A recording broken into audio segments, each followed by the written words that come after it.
gosh, I feel like this week has been nothing but end of year school stuff. So, I mean, I feel like I've been to the school more times than I have in the entire year, like put together kind of thing. Oh, I definitely have, for sure. Look, I'm always excited. I love to celebrate straight A's and honor roll and all that kind of stuff. But, dude, I got to tell you about this embarrassing moment, which is pretty, I don't know, it's pretty characteristic of what happened to me. So I think same with you in a way. So we're kind of running a little bit late for this Honors Day presentation or whatever. And we kind of get in there, and not late. It's just, I'd like to kind of get there early, find my seat. Yeah. Kind of not be the one that's kind of coming in like minutes before, and at least get there before the kids file in, so I can be like, hey guys, over here. You know what I'm saying? So they can kind of spot you in the gymnasium. Well, instead of coming in like Kramer, just disheveled. Yeah. Yeah. Anyhow, we get there, and again, we're not late. We're still early. But just, everybody's kind of in their seats. The kids have already kind of filed into the gymnasium. We're sort of just like, in that crowd right before they shut the doors. So we find our seats. But before that, we're kind of like walking. Now we have to walk in front of hundreds of parents, right? Right. And I'm kind of like, hey, how's it going? Hey, man. Hey, wow, it's already, can you believe, I know, right? It's already summer. Nuts, right? And then I sit down. I'm like, I'm in a good mood. And I look down at my I'm going to put my phone back in my pocket. And I kind of notice, like, dude, my pocket has basically been inside out. Just poking out like a dadgum cow's ear. Just walking in front of hundreds of people with this pocket inside out. Just flapping in the wind in all of its glory. And I'm like, dude, this is like pure synchronicity. So, for our dear listeners, I was a little bit late. I had a teledoc appointment with my doctor earlier, and then my daughter got off half day. By the way, hello, Amelia. I'm happy that school is out, but I swear to God, if you're loud over this summer, I'm going to lose it. This is just for when my daughter listens to this show, like in 20 years. Anyway, I just walked halfway to the bus stop and realized that I've already said, hey, gave fives to like 20 kids, and the old barn door is wide open. Oh, yeah. Happens to me all the time, dude. What is the deal with it? It's the worst, pal. Yeah.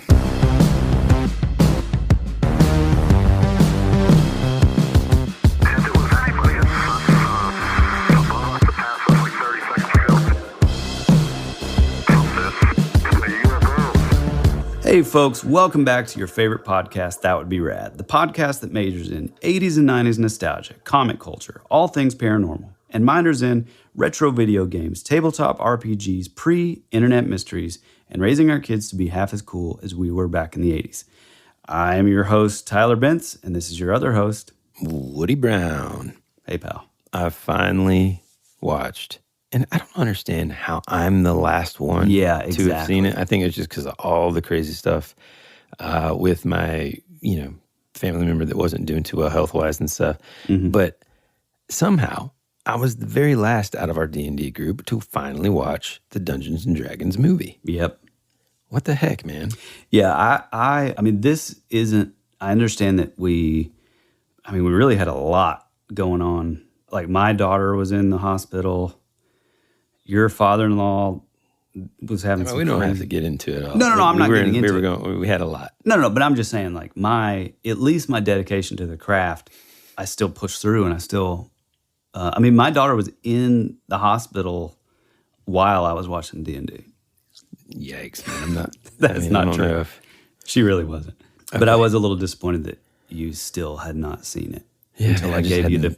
I hadn't had the time. Well, anyway, let me just give my overall sort of thoughts on it real quick. First, man, it's hard for me to say the words I was disappointed a little. Dude, are you serious? Well, here's why, dude. I knew going in that it was going to be pretty silly.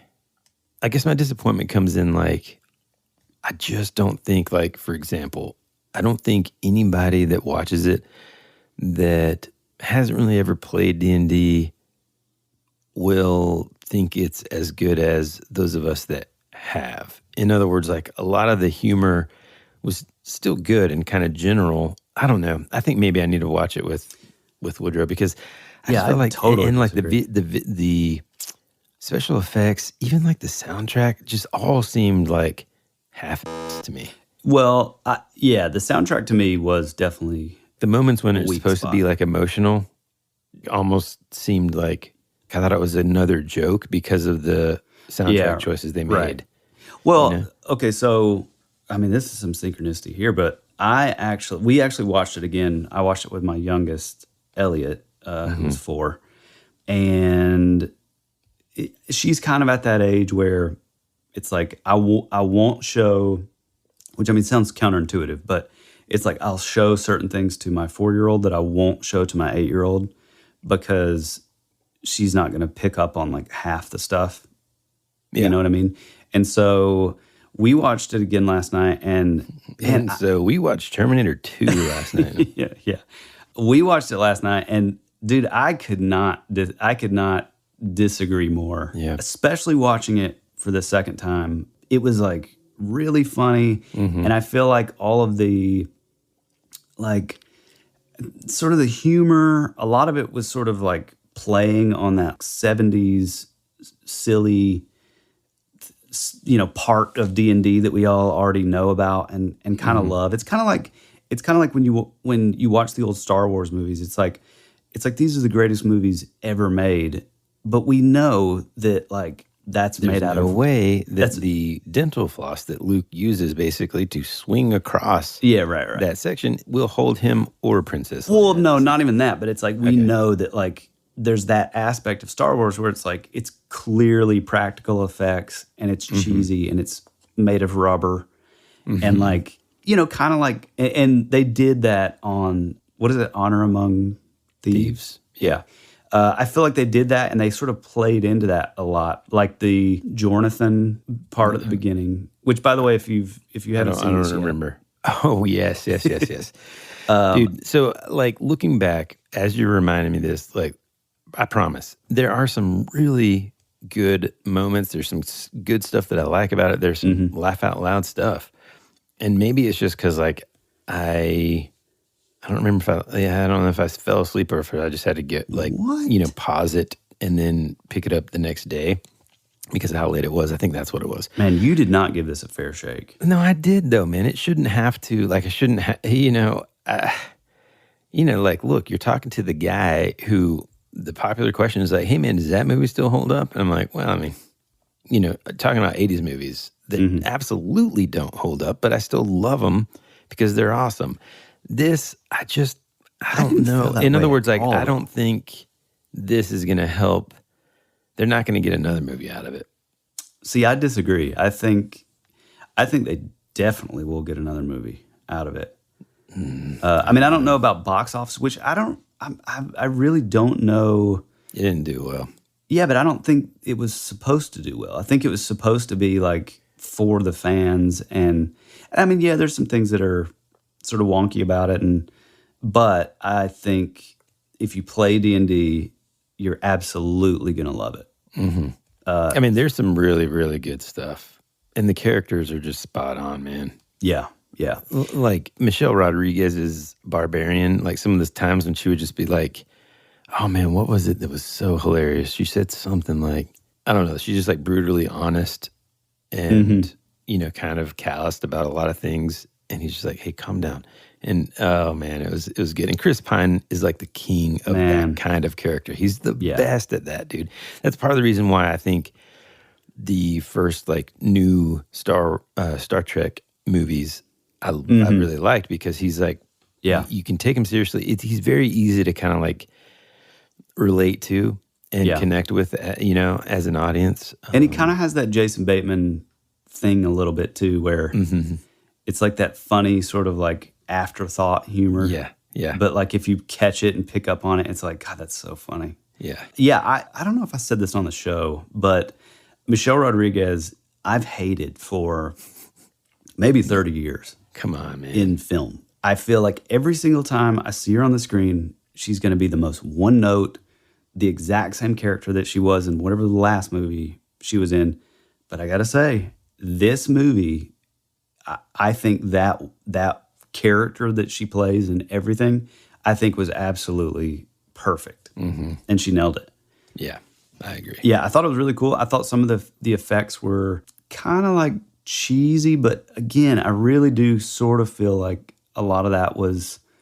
It didn't seem cool intentional to me, man. It just See, I think you're wrong in that. I totally... Because you got to think of it like this, too.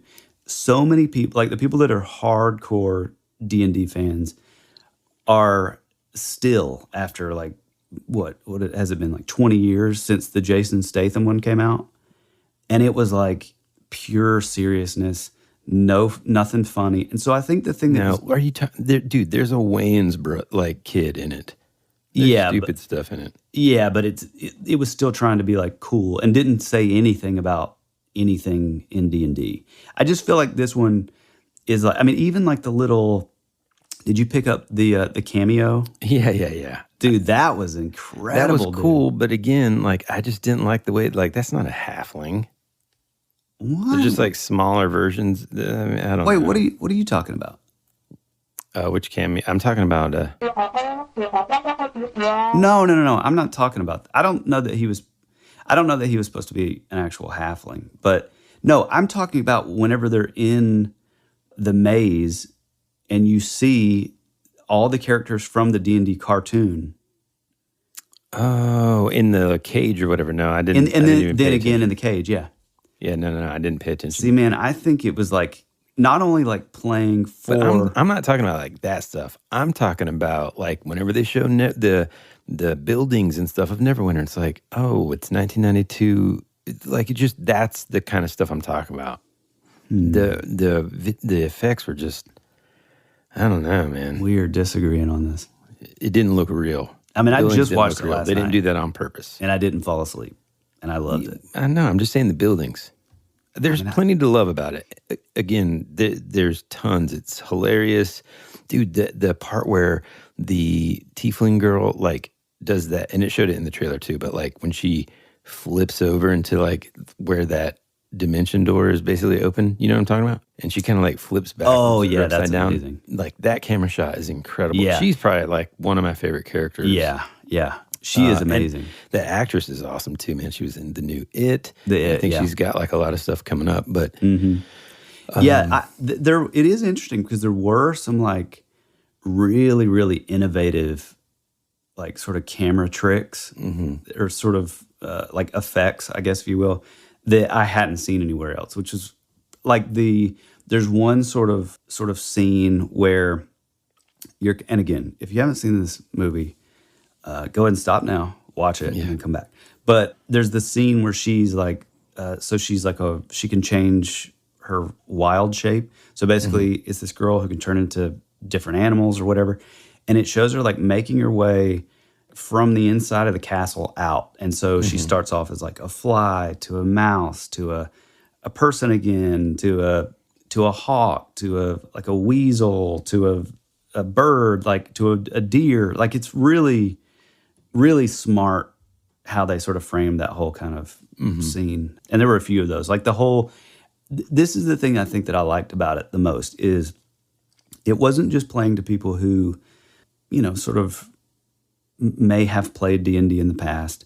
It's playing into like the sort of the experience of people actually when you're together, like playing D&D and like you're making jokes and you're like, there's one thing that I think the thing that 100% sold it for me is like they go through this sort of scene where they're preparing this thing and it's like, okay, we're going to do this and we're going to come out of this mirror and yada, yada, yada. And it's like this long, like 10-minute process. It's almost like a heist. Very elaborate planning. Very elaborate. Yeah. Almost like Ocean's 11 style. They're preparing.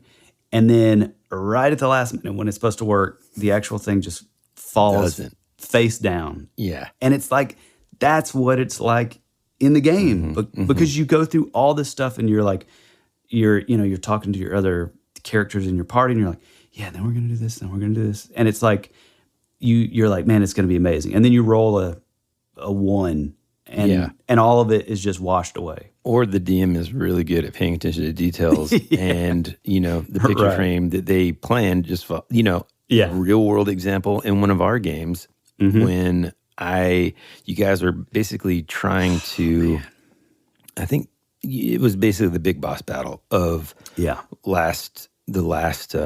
He's basically like a Frankenstein character. Yeah, this Frankenstein character, a flesh golem, isn't even actually the big bad guy. He's like something that the bad guy created and is now kind of coming after you guys. Well, you guys come up with this like elaborate plan. Oh, I mean, just like what you're talking about, where you're like, you're talking amongst yourselves, and then which I love as a dungeon master. I'm like, oh, that stuff is amazing, but this isn't the best part. So you guys come up with a way to almost like force push this freaking flesh golem that's almost darn near impossible to kill into this Iron Maiden. The door's shut, and you guys are like, yeah. And then it was like, it was the DM turn for an action, and the Iron Golem just like opens these doors and comes back out. I thought it was immediately going to kill him when we pushed with him. like stabs and stuff. Yeah. Didn't work though. Didn't work, pal. But yeah, I think, especially if you've played, I think there's a lot to love, and I just thought it's just funny. Yeah, I mean, it's awesome. I think like, I don't know. Here's why it makes me nervous, because like that is after I think the last D&D movie came out like the year it was like in 2000. I don't think Jason Statham is in it. I could be wrong. But the main guy is Justin Whalen, and there's Jeremy Irons and. Wait, what? There's Marlon Wayans. Hold on a second. Yeah, I don't think he is, pal. Here we go again. Fred Savage, huh? Yeah, In the Name of the King, a Dungeon Siege tale. In the Name of the King? Wait, is this? That's not Dungeons and Dragons, pal. What was this? Yeah, it's never been to a cinema. To a cinema. This is the one that I'm talking about. Look. Start with when you start here, guys. I'm going to give Tyler a lesson, but I'm also going to give you a lesson in how to search for things. Just listen. It is inspired by the Dungeon Siege video game series. Okay. For some reason, all these years, I thought it was D&D. Huh?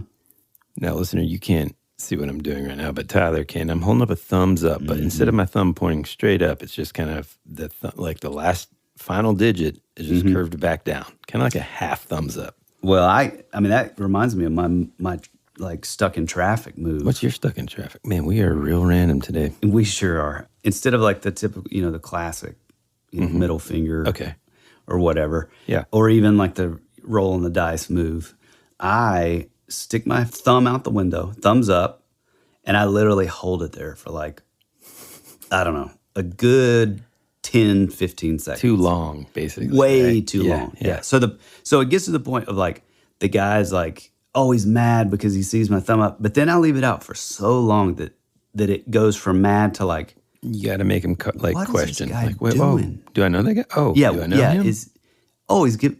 Maybe there's like so many emotions that come with it. And then, boom, thumbs down right at the end. And then pull my hand back in. And then the thumbs down. Boom.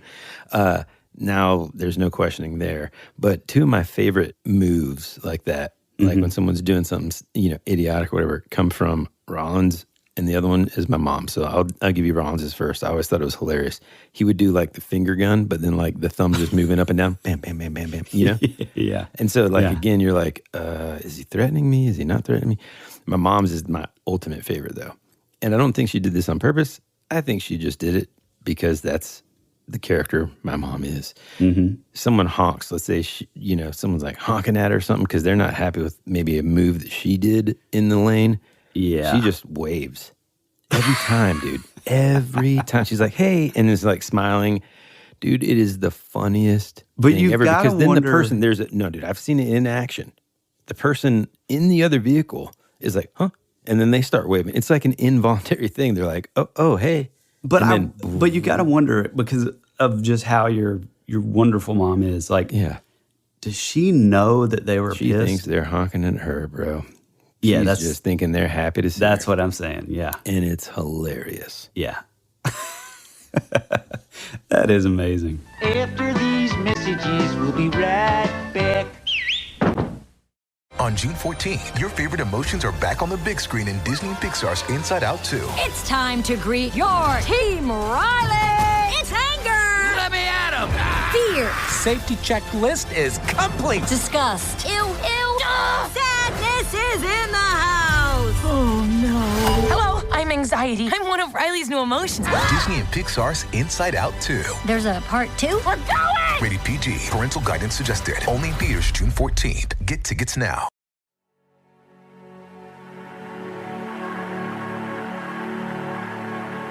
It's a pretty cool place if you're a Martian. Or a vampire. You think you really know what's happening around here, don't you? We're fighters for truth, justice, and the American way. Hey, this is Woody. And this is Tyler. And you're listening to That Would Be Rad. And now, back to our show.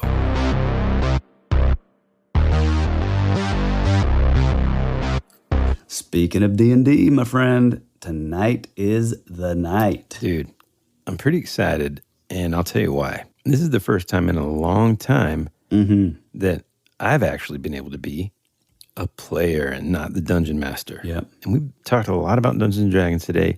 I know. And ultimately, it's going to lead to what I kind of wanted to show up and talk about anyway. So if you're not into D&D, don't worry. We're going to talk about some stuff. Okay. What we're doing this summer, though, our D&D group, is I call it the Adventure Mixtape. Meaning, anybody in our group that wants to DM can certainly do so just to give each other practice in those various roles, and then also kind of give me a little bit of a break from dungeon mastering as well, because I haven't played in like a long time, you know? And so I'm super, super excited about that. The irony is I created maybe one of the most beginner-friendly characters that you can create, because I can't tell you, man, how much of a weight off my shoulders it is to, like, I'm not having to prepare for the session at all. All I got to do is show up and roll some dice. Yeah. Dude, I'm excited. Now, because you and I are pretty OCD with certain things, and I mean, part of the reason that I originally said rabbit trail is because it was incorrect. But we've sort of developed it into a thing, and the reason we use that term is because, like, any of the things that we get into, it's like we go hard down the rabbit trail, too deep. And so it did kind of get to the point where I was like feeling bad for you on, D&D days, because I was just like, you frazzled. You were super frazzled. And not only doing that, but then you're also creating like all the miniatures and all the stuff. Yeah. And it was incredible, but like I know the amount of work that goes into that. So the best is, like, he says that, folks, and I would even kind of give him a heads up, like, look, dude, just show up at, like, be here at 6, and I can be able to take calls until then, because as soon as I get done working, I've got a couple other things that I still need to do to prepare and be ready. Okay, cool. This guy calls me on his drive to my house. I'm like, hey, man. And he wants to talk about, like, hey, man, I had this thought. What, like, if my guy's antler was, like, glowing, and I'm like, hey, dude, I love it. But, like, I'm really trying to finish up here. Okay. Now, I will say, one time you came in super strong with the idea, so thankfully you did. I just wish it would have been earlier in the day, or maybe even the day before, with the idea of kind of our newest tradition in our group, which is, if it's your birthday, your player character gets cool stuff within the game too, which is really cool. Dude, mine's coming up June 21st, everybody. It's the longest day of the year. Yeah. It's we're excited turning 50. It's a big one. No, that's you. It's the first day of summer, and most importantly, it's your favorite host's birthday, Tyler Bentz. June 21st, don't forget. Our P.O. Box and most importantly, it's your favorite host. Well, we got rid of the P.O. Box. Ooh, we got to get a new one. Ooh. If you have the address, don't mail it out. Shoot me a DM. I'll give you Tyler's personal street address. Anyhow, so that we can actually have something to talk about in this episode. And it's so funny because it is relatively synchronistic, really. I found this old article in like a magazine from the 90s. You know, it's one of those like magazines that would be on the newsstand that just, anyway. So I found this article and it immediately intrigued me. And I thought, man, I've never really thought about a lot of these things. So the name of the article is The Names of Magic. It says magician, witch, mage, necromancer. Oh, yeah. What do all these strange names mean? So it's difficult to separate the many terms used to describe the practitioners of different kinds of magic. Words like wizard, warlock, witch, and sorcerer tend to run into each other and become confused. Now, I think this is kind of true too, Tyler. Even within Dungeons and Dragons and that kind of thing, like you think of, you know, because of things like Harry Potter and all that, it's just like witch and wizard. All these terms kind of seem interchangeable. Yeah, like a catch-all kind of. Yeah. And, you know, I've always kind of been curious, like, in some of the things that we talk about on the show, like, do these words have origin that go beyond just fictional texts and stuff, right? Oh, yeah, they do. And then what are some of the details that kind of separate and differentiate, really, these different terms? So first, let's start with magician, okay?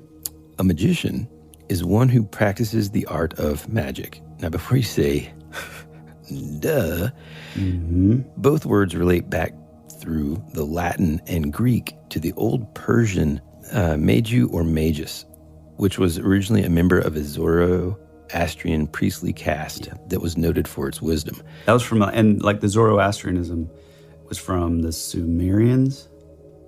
I think so. It says Zoroaster was regarded by the Romans as the very source of the magical art. Yeah.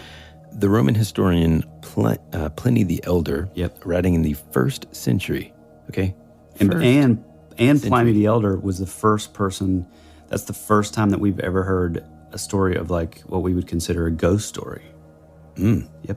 He's an interesting guy. Pliny the Elder, again in the 1st century, said, without doubt, magic arose in Persia with Zoroaster. Although Pliny is skeptical of many of the cures and charms of the Magi, the plural of magus, he makes numerous references to what must have been an extensive literature attributed to them. The caste of the Magi was instituted by Cyrus, the founder of the Persian Empire. And that was in the 6th century BC. It was devoted to truth and spiritual development and divided into 3 grades: disciples, professed, and masters. The Magi seem to have been similar to the Druids and the Pythagorean Brotherhood in that they believed in the transmigration of souls. They worshipped the heavens and practiced divination. They puzzled the Greek historian Herodotus, who wrote, "The Magi are a very peculiar race, different entirely from the Egyptian priests and indeed from all other men whatsoever." Ancient historians suggest that the caste of the Magi descended from one particular tribe of the Medians. This hereditary association with magic would not be unique in history. In pre-Roman times, there was this Germanic tribe. They were called the Heruli, and they were noted for their rune magic. Oh, yeah. That's like and the name Druids and stuff, right? We'll get to, hey, man, we'll get to Druids, okay? I love this. That's a perfect example because it like kind of, a lot of these terms that were created so long ago, I kind of get, the lines between them sort of get blurred, and that's kind of why I wanted to talk about all this good stuff. Yeah. So just hold your horses, okay? So the name of the tribe became a byword for magician and survived in this form long after the tribe itself had died out. The Magi figure prominently. Now, this is another thing that you'll probably remember this, but, you know, I'm not very good at being a biblical historian here, but the Magi figure prominently in the story of the birth of Christ. They cite Matthew 2:1-12, where they are noteworthy for their foresight and dignity. They bring gifts of gold, frankincense, and myrrh, having seen the birth of Jesus in the stars. Therefore, astrology was part of their art. It may be conjectured that the Magi came from Babylonia, if their story has any historical basis, because this region was proverbial for its astrologers. Yeah, I'm glad you brought that up because that's something with, as a, Christian and looking into that history, I think a lot of times folks sort of just gloss over, the three wise men. They were called the Magi, and the Magi, if you go even further back, like what he's saying, to like Zoroastrianism, the Magi were like they're literal like wizards. And so it's pretty cool to look at, what we view as just these three random wise men. Like, why are they there? Why, like, where did they come from? Like, it's cool to view them in the sense of like, oh, well, they were sort of, basically like wizards in a way, following the stars for this, the great coming of Christ. And I've always thought that was really cool looked at, through that lens. Especially in the sense that like just as an example, like when Harry Potter hit the scene, all these calls to like, don't let your kids read this. It's demonic because they're talking about magic, right? Yeah, and it's like, well, whoops, we've got these guys that look to the stars for signs and all this kind of stuff. And so it's just interesting. Now I can prove like a counterpoint. So in my family, we love Harry Potter. Like my daughter was Hermione for Halloween. Like we're all into it. But there is that side of me that it's sort of like, ooh, just because I do know a decent amount about this stuff. And it's like, I know that when there's talking about like the 7 schools and like the sacred sciences and like, divination and conjuration and abjuration, like they're saying actual things that are based in like, hermetic principles and theosophy. And like, so it's literal like magic in the sense of, things that like Aleister Crowley would have been into, which I'm not saying is everything is like bad, but there are some pretty deep cuts, Well, listen to this. It says most of the details surrounding the wise men are actually medieval inventions. Nowhere in the Bible is it stated that there were 3 in number, or that they were kings, or that their names were Caspar, Melchior, and Balthazar, or that they ruled particular cities. Speculations about their numbers arose from the fact that 3 gifts were given. I've never heard them having names. I never heard about the names, but we 3 kings of Orient. The 3 king part. But I never viewed that 3 as wise men. I thought that was just sort of somewhat figuratively. Like I didn't. Yeah, it's just interesting because even in this instance, it says there weren't. Nowhere does it say there was 3. Wow, interesting. Yeah. Huh. And it says that speculations about their number arose from the fact that there were 3 gifts given. 3 is a big, the symbology behind the number 3 is big. So, And then it says that they were royal was inferred from passages in Psalms and Isaiah. The title Magus became attached to Simon, a certain man of Samaria who tried to buy the Holy Ghost and was rebuked by Peter. And that's in Acts 8, 9 through 24. Yep. The church fathers, while reviling the sorceries of Simon, elaborated upon and perpetuated his legend. Simon Magus literally means Simon the Magus, or magician. Yep, exactly. All right. Next up, the word mage. It's used today to describe a wise man gifted with foresight. Magus is sometimes employed to signify a powerful man in the business world. Nonetheless, magus remains primarily an occult term to describe one who has reached the highest spiritual and magical attainment. Magician is all too often used strictly for the illusionist or the sleight of hand or artist, and should be prefixed either stage magician or occult magician to render its meaning clear. Well, and that's why you see, I don't know, maybe I'm jumping the gun, but that's why you see, and I think it was Aleister Crowley that did this, when you start seeing them put magic with a K to sort of, create delineation between like, I'm pulling a rabbit out of my hat and like the actual magicians. Yeah, so this thing says, lost my spot here because you interrupted. It says, for this reason, ritual magicians use other terms to describe themselves, terms which are not in common circulation and are thus undebased by misuse. So, like you said, magic with a K. Mm-hmm. Okay, so this thaumaturge is a wonder worker. Thaumaturgy is from the Greek and means the art of making miracles happen. A theurgist is one who practices theurgy, also Greek, meaning divine work. The theurgist works miracles through the intervention of angels or divine spirits. Mm-hmm. In ancient times, theurgy was applied to Egyptian mystery magic. The teachings of Hermes Trismegistus, or Hermes the Thrice Great.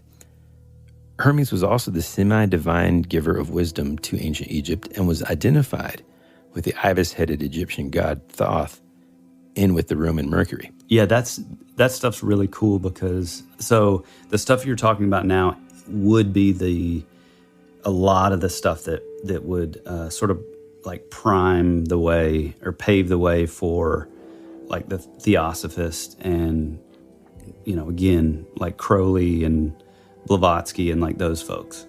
Perfect timing. So this word Thelemite, a more specific term you might happen across is Thelemite, which describes a follower. Thelema. What is it? Like the Church of Thelema. Okay, yeah. Thelemite, which describes a follower of the late Aleister Crowley, whose teachings are Thelema, i.e. the law. Yeah, so he had a book called The Book of the Law, and I think the sort of Church of Thelema and like the Thelemites, I think that, well, keep going. So basically, just like you just said, when you did jump the gun, they spell magic with a K after Crowley's own practice to distinguish their art from stage magic. Right. The spelling of magic with a K is also very common in occult works, which have nothing at all to do with Crowley.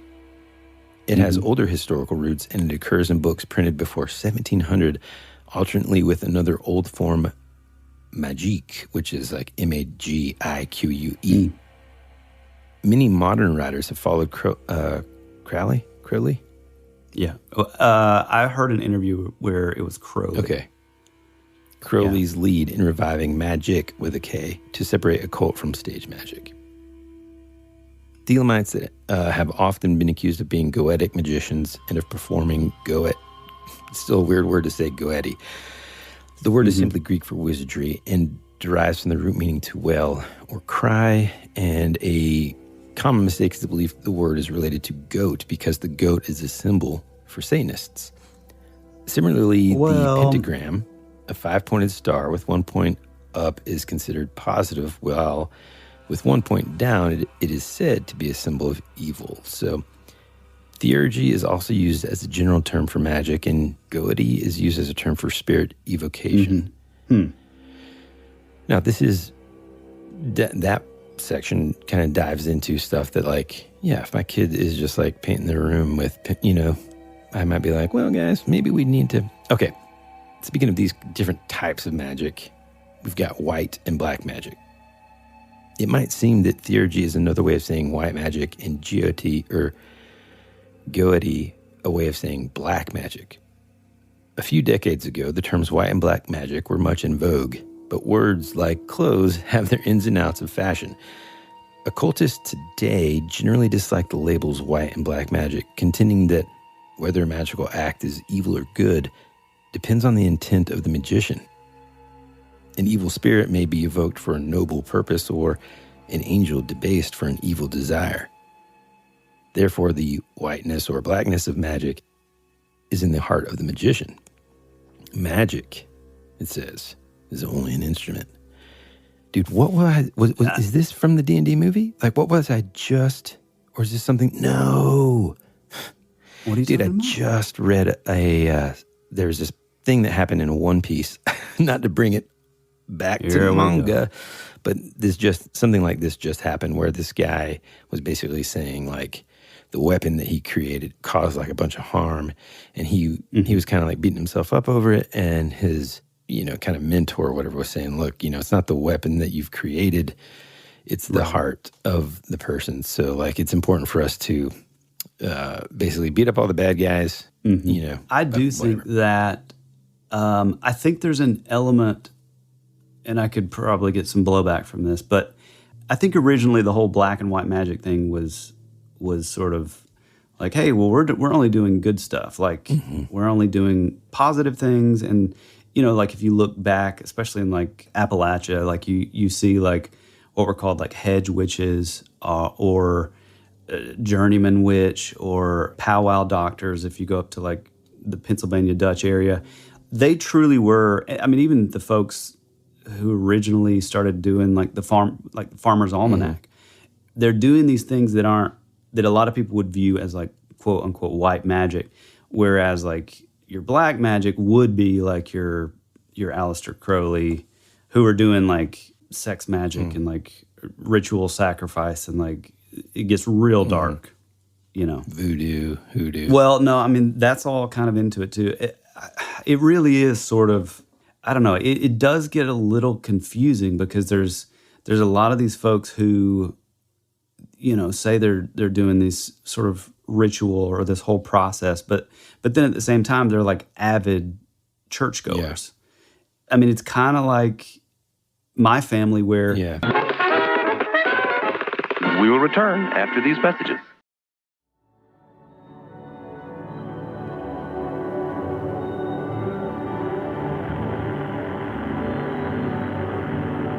There's something out there waiting for us.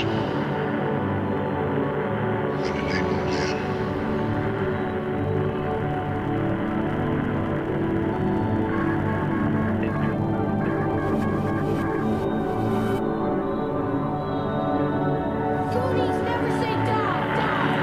Hey, this is Bryce Johnson from the Bigfoot Collectors Club, and you're listening to Tyler and Woody on That Would Be Rad, because that is rad.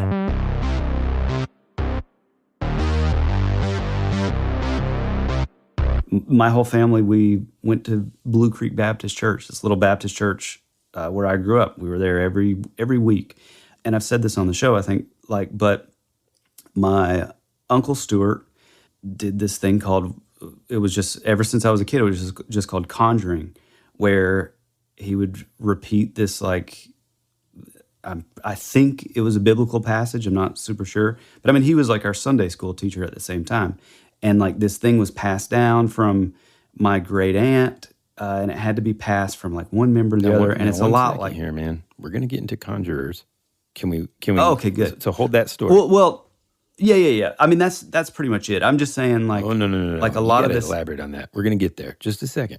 Well, hold on. I will, but the only reason I bring that up is to say that like there's a lot. Sometimes it's a little harder to just say, oh, well, it's white magic or black magic, because a lot of even with like your voodoo and like hoodoo practitioners, a lot of that stuff is based like really heavily on like biblical passages. So it gets a little can get a little murky. Yeah. All right. So here's probably one of the most popular terms, which is wizard. Wizard is from the Old Norse. It means clever or knowing. Originally, it meant simply a sage, but since wisdom and magic were inextricably linked in ancient times, it came to signify a man of occult power. Today, wizard is used as slang for a clever or skillful person, or in the shortened form, wiz.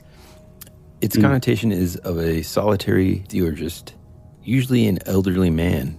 Everybody already has it pictured. Either you're thinking of Gandalf or the most famous, I would say, or even, I would say, predates Gandalf, which is Merlin. Who appears in popular mythology and is... Or Moses. Okay. You're taking it... Which, he has a staff. He's holding up the staff, much like Gandalf, to part the seas, you know. At one time, wizard was used to just signify a male witch, but this was a blatant error. It is not much employed in occult circles, and modern magical seldom, if ever, refer to themselves as wizards, except for in a joking way. Now... Everybody knows that we're D&D nerds, and I'm not trying to like make fun of people, but like I hope nobody is referring to themselves as a wizard. Anyway, okay. Sorcerer. That's another term that's relatively popular, and it's related to sortilege, which is the foretelling of the future by casting lots. Sorcerer means one who casts or searches. It has acquired a very negative connotation over the centuries. Sorcery is almost always used to designate magic of the worst kind. Poisoners were called sorcerers. Interestingly, it is one of the few terms that is more often written in feminine form, like sorceress, than a masculine version. Enchantress. An enchantress is much like a sorceress, but already sounds hotter. I'm just kidding. Being in legend, a woman who uses magic to beguile and ensnare men. See, told you. Enchant is Old French for bewitch and derives from the root to sing. To enchant is to spellbind or to enrapture and compel the will, and in its negative sense, to ensnare and delude. Songs, or more accurately, rhythmic chants, have great power. The sirens who lured sailors onto the rocks were enchantresses, as was the sorceress Circe, who imprisoned Ulysses on her island and turned his men into pigs. Now we can hear this story. Let's talk about the word conjurer. Conjurer is one who binds or constrains with an oath, often using the power allegedly found in divine names. Conjure comes from the Old French for to swear together, that is, bind by oath. A geotic magician calls up spirits and has the spirits swear service to the magician by placing their signatures in a magic book, under threat of being blasted by the names of God should they hesitate. In this case, the magicians may appropriately be called a conjurer. As it is true of so many other magical terms, conjurer became debased to mean stage magician in some English-speaking countries. In England, its use is almost exclusively for this purpose. Yeah, so, I've always found that interesting because, I've always sort of gravitated towards, like, magic. And I mean, even when we play D&D, like, it is almost impossible for me not to at least have one foot dipped in some sort of magic. I've always just been, I've just thought that was so much cooler than like, you're more like brute, like melee, barbarian types. And so like as a kid, the word sort of conjurer or like conjuring, that was always sort of like you're bringing something forth into our plane of existence. I'm conjuring this monster to come in and like, fight for me or whatever. And so it was weird because I also grew up, in Appalachia, in a very rural family who would talk about conjuring. And it wasn't just my family, it was like other people in our sort of like town, really. I would almost say that like mostly nobody probably talks about it anymore.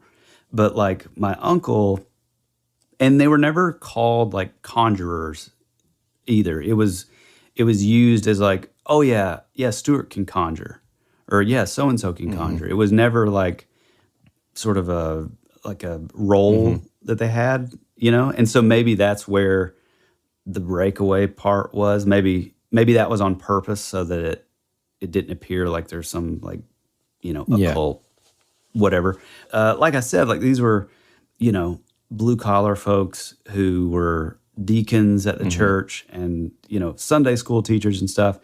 But like my Uncle Stuart, he could conjure poison. And I don't even know if I should be saying this publicly. Yeah.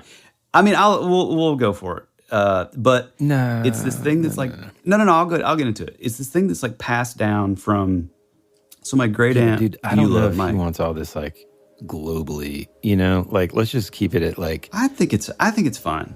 My uncle, he was taught how to do this thing from my great aunt. She's no longer with us. Rest in peace. But it sort of has to go down like a certain family line, so like I was never able to do it, but I think my first or second born daughter can. Like it gets really kind of confusing, but basically he could conjure poison. And so I remember several times as a kid, one time in particular, that it was extremely bad.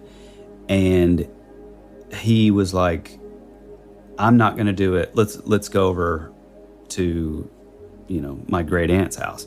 So we went there, and I mean, it was like all up my leg, like working its way. Yeah, but what? Like what? Real terrible area, like poison oak. Okay. Like I just didn't know if I had it. Did Like, you get bit by a snake? You're just like, it was all. No. Oh, I'm sorry. Yeah. No. It was poison oak. Because we were in the woods like 24/7. Just trying to find those like hidden nudie mags, like that you would. Yeah, it's like, man, there's a waterlogged all abandoned to hell, but you're still flipping. Yeah, through there's a tree with a hole in it. Poison There's gotta be a all over his Playboy. hand, and now we need a conjure. Like Winnie Uncle, the Pooh. Hey, we need a conjure. Hey, but this time I got it. I don't know how I got all the way up my leg, but No. Listen, so this is it just I understand how kids just constantly scratching and stuff. But I remember I went to her and I was sitting on her front porch, and there was something to do with like a penny or something. Like I had to give her a penny, or no, she had to give me a penny so that she could take this away. It was like I was giving her the poison. So I was like selling her the poison. It's weird, and it's kind of blurry, like the specifics of it, because it was always kind of secret, and it was. So she does this thing where she just like sort of like she would like rub like where there were, rub her hand over where there was poison, and she would kind of do this like she would sort of like whisper and then kind of this sort of like sing song kind of thing. And I kid you not, like, if you're hard skeptics, maybe let's chalk it up to placebo. Maybe let's say whatever. But I kid you not. Oh, and then part of the thing too is this was like a really important part was the fact that like I had to believe that it was going to be healed. Like that was a big sort of component of this. And I kid you not, dude, I woke up the next day and it was like completely, when you have like poison and like it I'm immune no to it, longer yeah. has like, Don't know. oh, you are immune to it? Yeah. Oh man. Yeah. I was highly allergic. So for all you folks that have had poison, you know what I'm talking about, but there's a point where like the poison is sort of still active, and it's almost like if you scratch it, like the juice will spread, if you will. I know it sounds gross, but then there's the point where it kind of goes away and it's been neutralized, but you can still see like splotchy, kind of like where it was, And I kid you not, the next day I would wake up and it was just completely like gone. Yeah, there's a couple things that I just discovered in that story. One is that you just call poison oak or poison ivy you just refer to it as poison, and that's part of the reason why I was confused. And I think that might be, deep within your childhood. So I had no idea what you're talking about. I think it's a southern. Yeah, like, hey man, I got poison. You'll get poison. Don't go in them woods. Yeah, and then second is it almost sounds like so there's like some healing involved, which is kind of that's what it counter to what their official definition of conjure is. And so I'm thinking like maybe throughout time, just kind of like what we're talking about with all of these terms, they're kind of intertwined and loosely sort of used, because he's like, according to like the definition of conjure, where it's talking about like calling up spirits, and so conjuring isn't like removing something. You see what I'm saying? Yeah, no. This sounds more like, and and I'll get to it in just a second, but this sounds more like druidic medicine. Well, and so what I know about this is, because I kind of did some research into this a while back, because I was listening to our buddy Timothy Renner's show, Strange Familiars, and he was talking about these characters called powwow doctors. And I was like, what is that? Like, I'd never really heard of it. And he started explaining, or I think he even had like a recording that his wife did for like a project or something way back in college, where she's interviewing this powwow doctor. And he starts talking about this conjuring thing. And I'd never heard of this anywhere else other than like me growing up. But the interesting thing is, like, I think it was brought over. So the Pennsylvania Dutch are the folks who would be like your quote unquote like powwow doctors. And so I think like some of that Dutch, and the member of my family that has always done it, he has said that it's linked to there's bits of like Native American sort of Indian, in Appalachia, and then there's also bits that from our ancestry coming from like Scotland and stuff. So I think it's just like sort of a mishmash.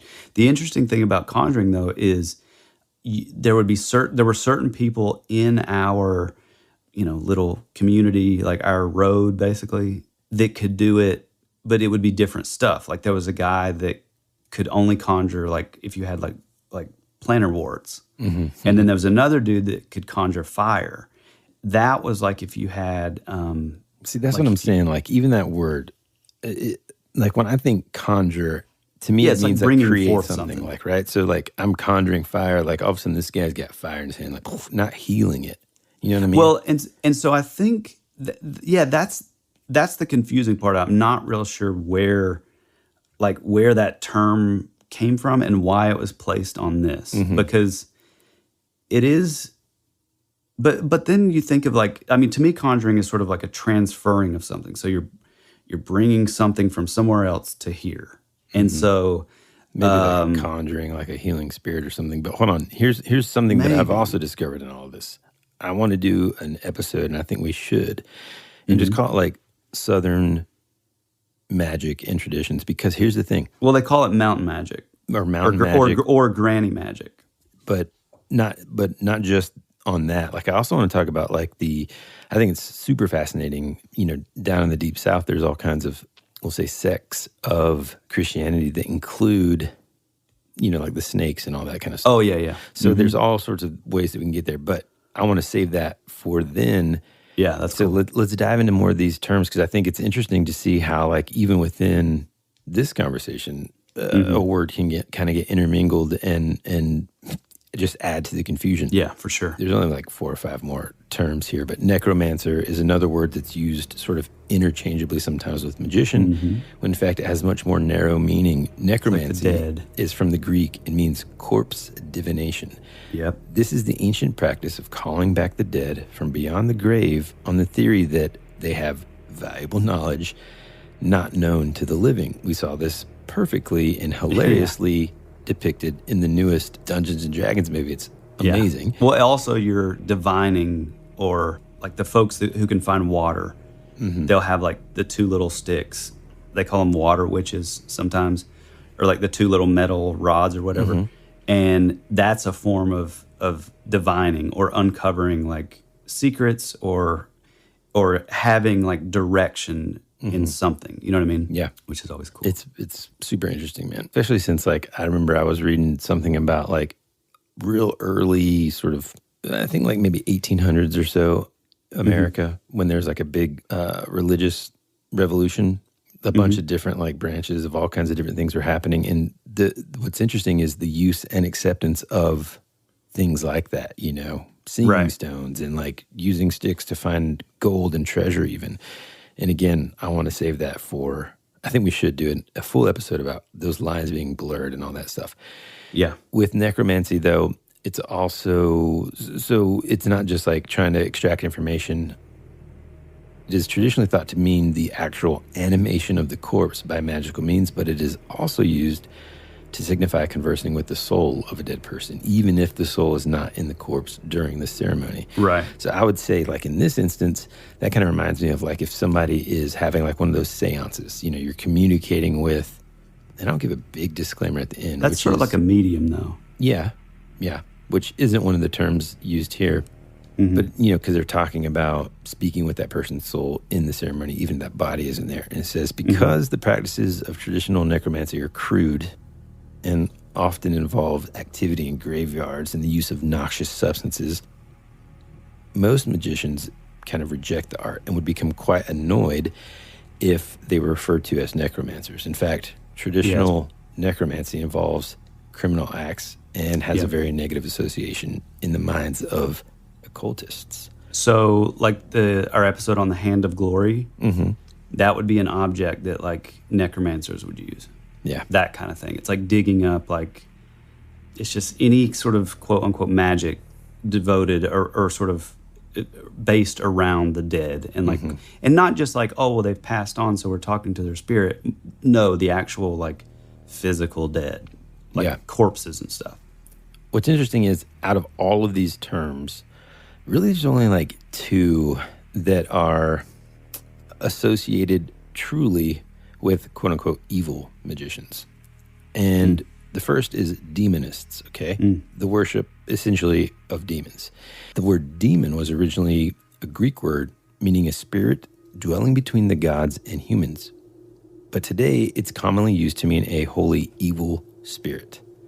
Like holy meaning not with an H, but like an entirely evil spirit. Yeah. The second class of evil magic or evil magicians are Satanists, those who worship Satan as the personification of the evil principle. Both groups traditionally forsake their free will in exchange for power. This exchange is symbolized by the Black Pact with which they were purported to sell their souls. This is also kind of infused into pop culture as well when you talk about like, you know, the Crossroads and what's his name, the musician? Oh, Robert Johnson. Robert Johnson or Jimmy Page. You know, there's all these things, you know, about like this pact of selling their soul to become, you know, incredibly talented and stuff like that. The Black Pact was usually an implicit understanding rather than a written document. Some Satanists follow their basest instincts to the very pit of depravity. This enthrallment to evil was chillingly described in the novel La Basse by the 19th century French writer Huysmans. Some say that it was the visual account of a black mass Huysmans actually witnessed. Here's a little more on Satanists, although, okay. There are 3 breeds, it says. The first is represented by the infamous Anton LaVey, and seem to use their Satanism to shock others and live a rather libertarian lifestyle. Interesting. So I have a theory on that, but go ahead. Okay. The second, so in other words, like first type, Anton LaVey, just sort of like, you know, the Howard Stern version of Satanism. Yeah, and you can also find him on the Eagles Hotel California. If you open the record, you can see him, because the actual old, a lot of people don't know this, but the actual original Hotel California eventually would become the original church of Satanism. I wonder, and so in that album cover, you can see him up in the balcony if you open it up.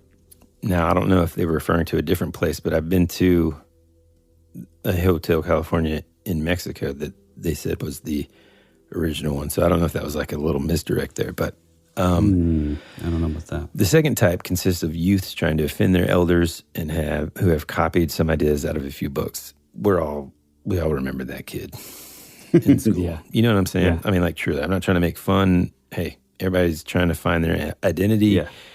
Back in the 90s, this was one of the ways to rebel. Now it's a little... Well, I mean, I was kind of into... I mean, not the Satanism aspect, but... like the craft was such a big deal. Yeah, back but in the day. we're getting there, and that's witchcraft, and I think that's an important fact that those two are linked. And I'll get there in just a second. You're saying like I'm talking about actual Satanists, and the actual Satanism. The kids basically walking around being like, "Hey man, I worship the devil." Yeah, yeah. Neither of these are actually the classic Satanists. The third type is based around a powerful personality. They use Satanism as an excuse for their antisocial acts. These Satanists may desecrate Christian symbols because Christ is the arch foe of the devil. There are occultists who communicate with demons and in the sense might be called demonists, but who do not consider themselves bound or subjected by them. What's interesting is I do remember there was, I don't know if it was like an interview, like 60 Minutes, something like that or whatever, certainly in the 80s, but more recently where this guy was being interviewed about the quote-unquote Church of Satan, right? And talking about like things like this article talks about being somewhat like myth, and them just saying like there's this thought that a quote-unquote Satanist is someone that just, again, wants there to just be like social unrest and all this other kind of stuff. And he was basically saying that that's not even in the belief system of, you know, whatever their church is. Now, I'm going to say this right now. I mean, I've talked about this on the show too. Growing up and even now, I'm not going to mess with the Ouija board. Right. I don't care about, the tenets of Satanism. Not interested. I would never purposefully call upon a demon or something like that, right? Like, I would never, that's not how I rebelled. Conjuring a demon. Yeah, well, I can't use that word now because that means healing it. I mean, so. No, you can still use it. Yeah, I mean, I know because I think the way I use it is correct. Just like referring to poison ivy isn't the same as he's got the poison. Okay. No, we would say poison. I understand because instead of saying poison ivy, words in the poison vocabulary sumac. up in North Georgia. So instead, we'll just use one word to mean it all. Okay.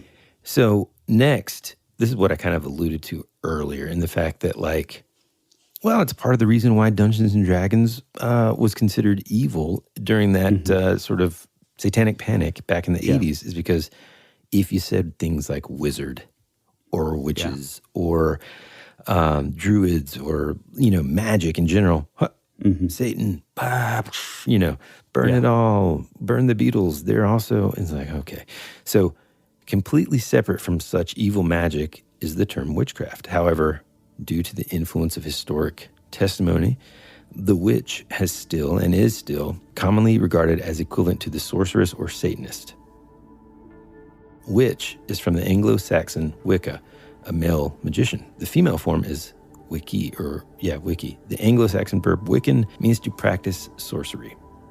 The word also seems related to the idea of bending or twisting, as in to bend reality. Right. Here's something cool too.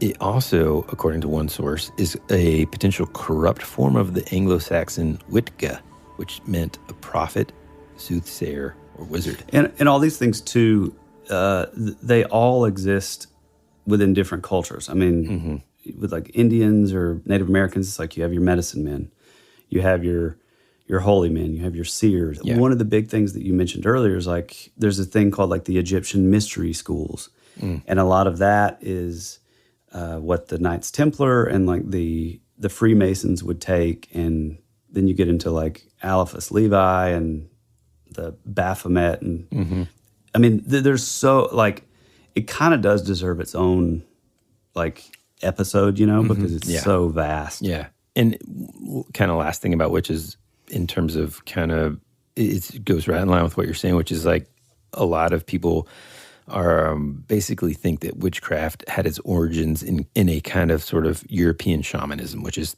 just like you said, here in the States, we had Native American shamanism, all around the world, witch doctor type archetypes exist. Yeah, right. Another kind of word that I think is, again, commonly misappropriated here is the word warlock, which we always think of, witch, a male, female, warlock, male, but it actually comes from an old Scottish word that means liar or traitor and one who breaks faith. So it's just interesting. Well, I think also witch was always used as like in the derogatory sense, Maybe. Some of them used to call it craft of the wise. Yeah, I mean, they would call them like wise women or, stuff like that. But I think like, at least in the modern age, like anytime you heard, and I mean, by modern age, I mean like even like 1800s, like witch was more of like a slightly derogatory type. Oh, for sure. Yeah. I mean, you would hear like hedge witch and stuff, and that were like, that was people that just had the, like Farmer's Almanac style stuff of like, oh, well, this is just Indian summer. And yeah. They had religious rituals, witches did, that kind of revolved around these things called Sabbats. And it's interesting because I think a lot of times when you look at history and words and how things were kind of, borrowed to kind of make things easier, like the conversion of people into Christianity and stuff, like, which came first, the Sabbath or Sabbats? Oh, Christianity pulled a whole lot of stuff from paganism. So lastly, kind of our favorite, especially Tyler, and, would be the Druid. So Druids is a Celtic word meaning oak-wise, which is, man alive, that right there is a perfect name for a future character. Something that sounds, Jeremy Oakwise. Okay. Jarnathan Oakwise. Both witches and druids practice quote unquote natural magic. You know, witches have been known to kind of like praise the moon and that kind of thing, and being more kind of in tune with nature. Natural magic is the magic that uses such things as plants and herbs and stones, and you know, they're usually kind of known to be gentle, kind people trying to get in touch with nature. Also, that's where like ancestry. Samhain, like Halloween, the harvest. That's where all that stuff kind of comes from. According to this, man, Druids actually formed a priestly caste in Europe before the northward expansion of the Romans. And what little is known of them derives from Roman historians who reported that they worshipped the oak and mistletoe, which they reaped with a golden sickle onto a white linen cloth. That's like Stonehenge, they believe, is tied in with like the Druids. Many modern Druids say that Julius Caesar's claim that the Druids practiced human sacrifice was simply propaganda. These are only some of the names. Now, even though this list was kind of exhaustive, I think, there are only some of the names used in the past and present to refer to magic and the people that practice it. And again, just to kind of like close it all up and stuff. Well, I'm just saying on my end. It's basically like, you know, even with our sort of fascination, our being mine and Tyler's, but certainly just speaking for myself here, the fascination of magic in general and using it in Dungeons and Dragons and things like that. Even though I'm fascinated by that, if you'll notice, dude, I always end up playing like a character that's like noble, just, you know, healing magic. I'm not doing like, I'm not going to be like some kind of evil, you know, warlock or something like that. So, well, it's funny you say that because I'm always like sort of nature based. Like anything that I've ever done, it's been like sort of like a druid or like a ranger that sort of has druid attributes. And so even with this new campaign, my character is like technically a sorcerer, but he's a sorcerer that's in like the Feywild, so it's like fairy based, which is still Very kind cool. of like nature, you know. But it is interesting that like, I don't know, there was such a push for that stuff in our sort of formative years back in middle school when like the craft came out and like it was this like cool idea of, and that's probably why a lot of the reason that I thought, and I still think sort of magic in that sense is cool. Like I no longer, I'm not, you're not going to find me doing like rituals or any kind of like actual magic, but like as far as like with storytelling and like that stuff, like those are always like my favorite characters. Yeah. You know, Yeah. It's just so cool. But I do think going back to like what you're talking about, like with Satanism, I kind of have this theory that the Satanism that we know of with like Anton LaVey and, you know, that whole sort of era of which would lead into like satanic panic, like they would play a role in that. I think that's all a literal like government, you know, CIA psyop. I think and psyop is psychological operation. I think it was basically created to create sort of a straw man to put out in front of everybody of like, oh, oh yeah, look at this. We love Satan, even though it you know, if you ever hear anything about Satanism, like they never, oh well, we don't actually believe in an actual like being called Satan. We just believe like, you know, it's that sort of do what thou wilt. We believe that like there shouldn't be laws and like sort of anarchy and like everybody has free will to do whatever they want.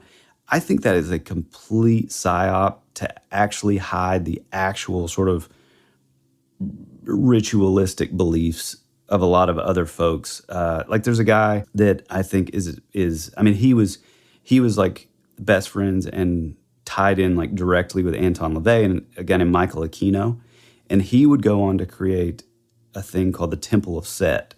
And I think that's a lot of like actual, what we would consider Satanism. I don't know that they're actually worshiping like truly Satan. I think it's more like Baphomet and Moloch. And so more like these sort of, now that we have those definitions, maybe even like demonism rather than Satanism. Well, kind of, but like Baal, like that sort of Egyptian mystery schools. Yeah.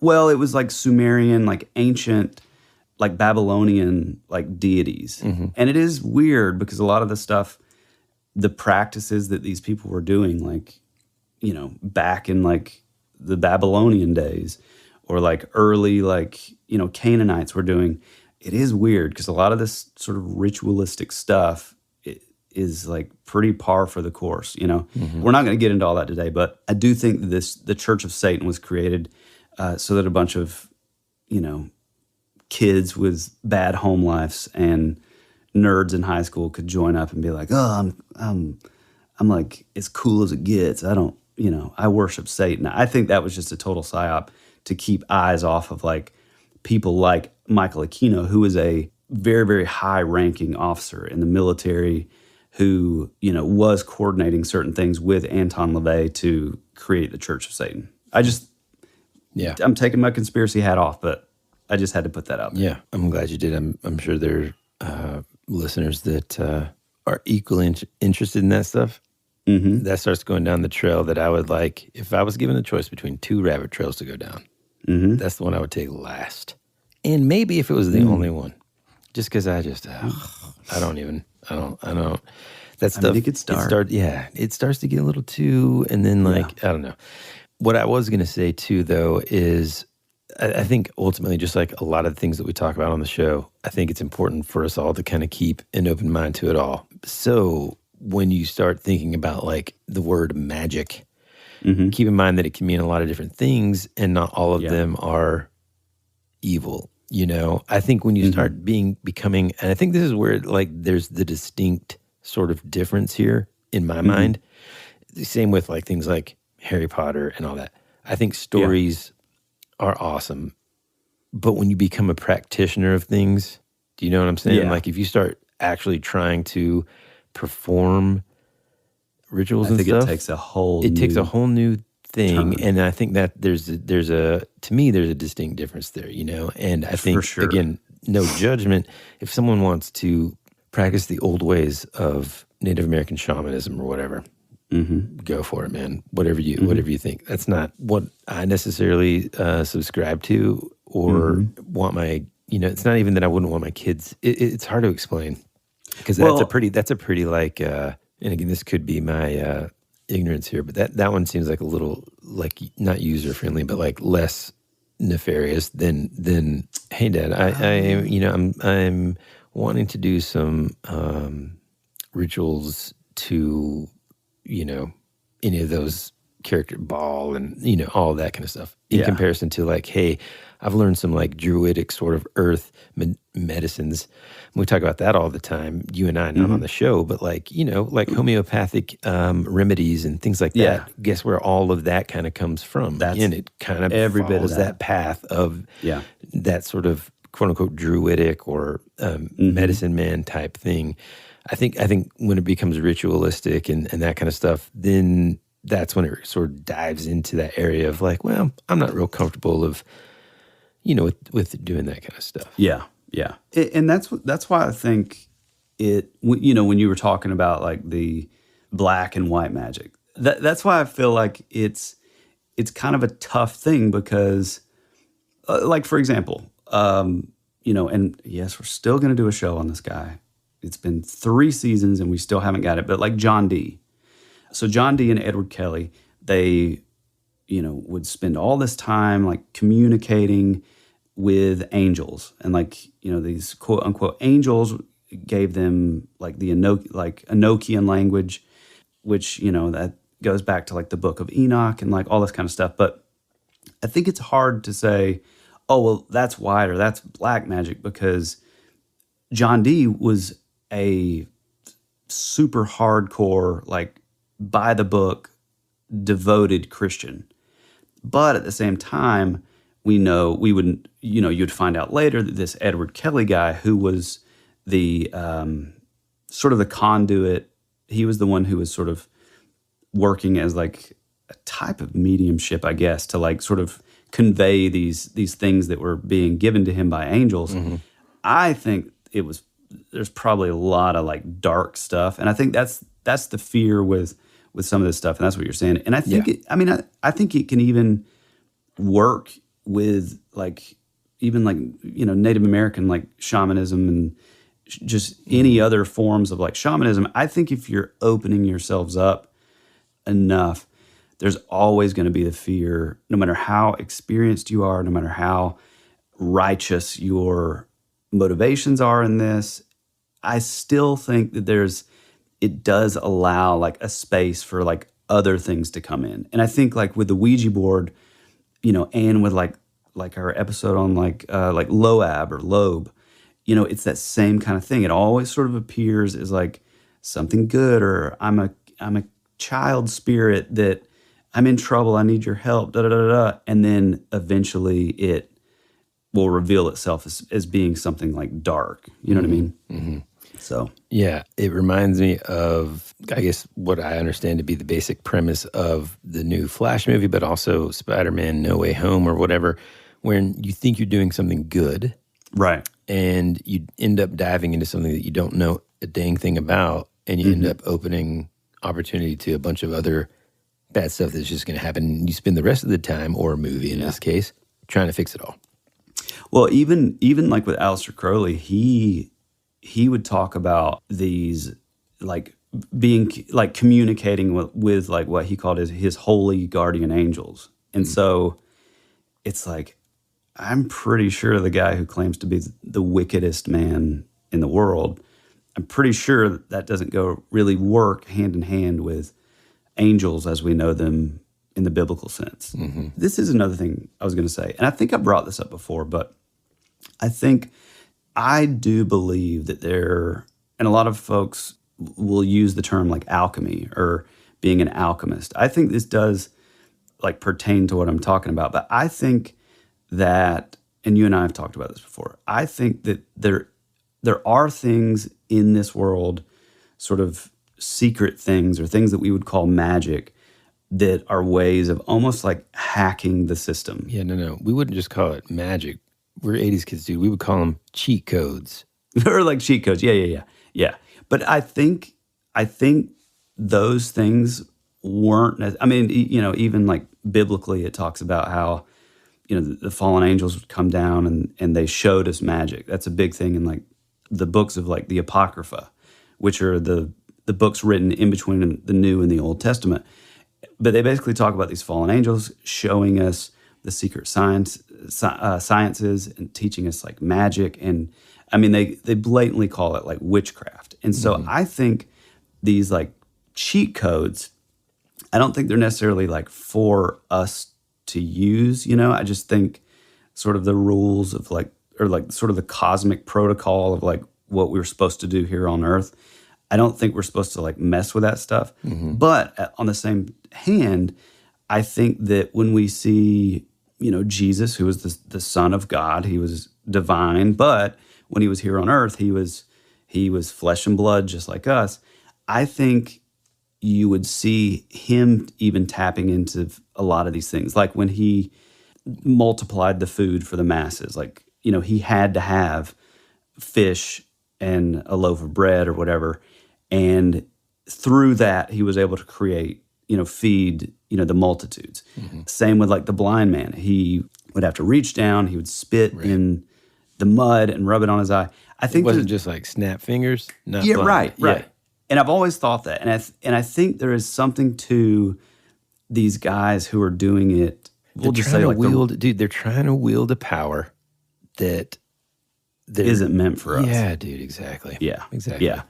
And I think that's why a lot of these folks like Crowley, I think that's why it will always kind of like turn dark. Mm-hmm. It'll always like start opening yourself up to be like, oh, well, I'm communicating with these holy guardian angels, but that's weird. They're telling me that I need to, go out and do this Babylon ritual and sacrifice a scarlet woman.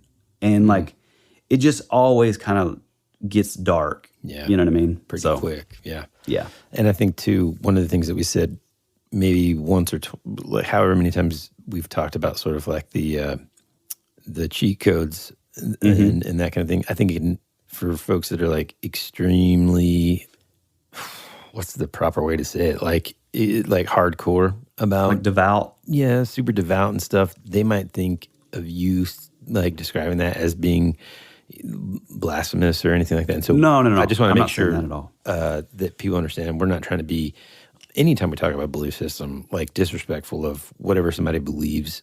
You know, I think to me, those kind of ideas, while I know people in my life would like kind of scoff at that. Yeah, no, I'm not saying, I just want to say again, we're definitely not being blasphemous. I think it's important just to say that like so I learned this from a guy named Michael Heiser, who I'm a huge fan of, and he recently passed away from I think pancreatic cancer maybe, but one of the most genius theologians that's ever lived. And he gets in this thing where he's talking about how, you know, when we're talking about Moses and we're talking about how like the Pharaoh had his sort of court of like magi or magicians, and, you know, they were able to make their rods turn into snakes, and they were able to do all these wonders. And I think it's just important to know, or to say that like, even back then, that was a common thing, like these magical practices, wherever they were coming, whatever the motivations were. And, you know, obviously the Pharaoh was not great, and we're rooting for Moses, but it was commonly known that like these people were capable of doing actual magic. And so all of this whole episode, we're just sort of carrying that over and saying like, whether you believe it, whether you don't believe it, like, but throughout history, this is something that a lot of people have put their whole lives into. And even in the Bible, while we think the God Almighty for sure would be the most powerful, it's still important to note that these other folks were commonly doing these like magical acts, and they were actually producing like things that, you know, scientifically couldn't be sort of written off. You know what I mean? Now you're saying like, there weren't other people walking on water and stuff? No. Okay. No. I'm not saying I have a scientific theory about that too, but neither here nor there. No, I just think that like, I think in our modern age, and this is a big thing that Michael Heiser was big on, is in our modern age, we sort of compartmentalize like, oh, well, that's just the stuff that happened in the Bible, and then all that's just completely gone. And my thing, you know, when I get into sort of the more conspiratorial, like worship of like Baal and like Moloch and all that stuff, it's like, why would we just assume that like all this stuff only existed back in the Bible days? Yeah, I think like, people's argument typically on that, like when you're talking about miracles and things like that, is that what you're talking about? Or you're just talking about like No. deities? I'm just talking about like the belief in these like, you know, what we would consider like false gods in the Bible. And then these rituals that were giving people some sort of power, like the cheat codes. I'm just saying like, I think it's weird when people just say, oh, no, that stuff doesn't exist anymore. That's only in the Bible. And it's like, well, how do we know that didn't carry on, you know? Oh yeah, dude, it's infuriating because like truly my main argument against something like that viewpoint would be like, I think that it kind of seems simplistic whenever I say it out loud, but hopefully you can kind of see the complexity here, which is if you can believe that there's good power, then you almost have to believe that there's bad, right? I mean, that's what I'm saying. Yeah, exactly. That perfectly sums it up. Yeah. Well, I think we got if we didn't confuse you too much, we'll see you next week.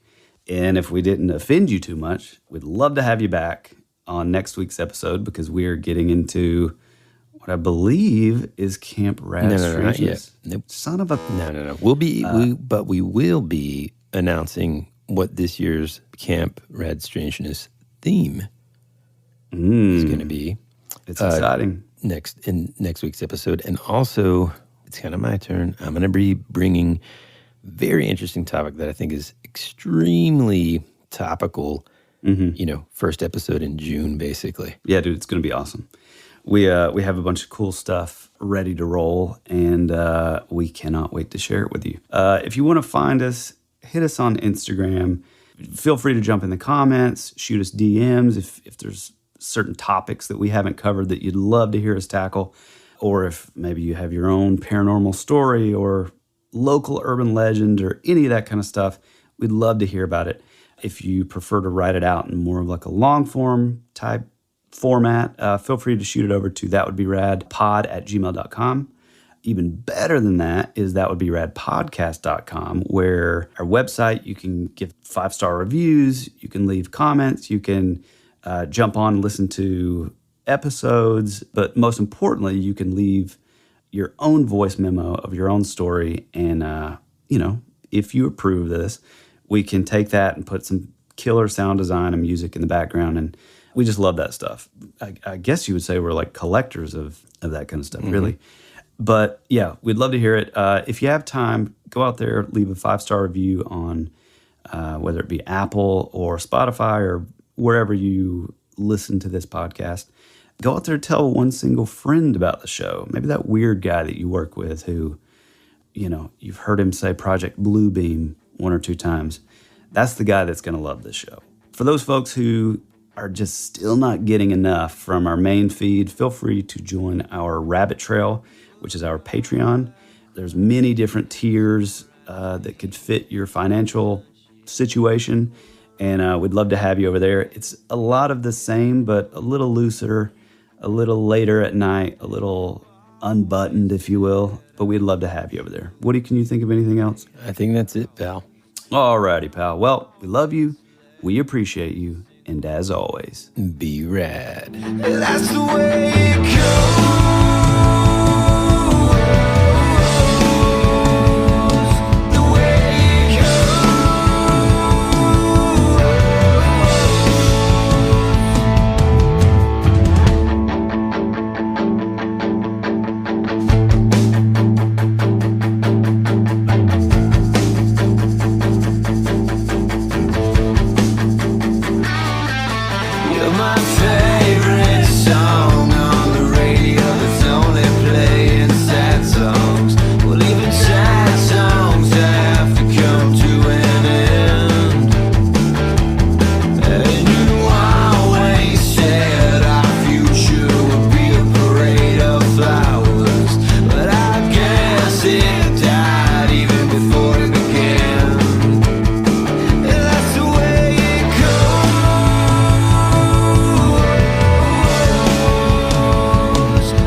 Time where I just needed some sunshine. You were already dead before you became a ghost. You are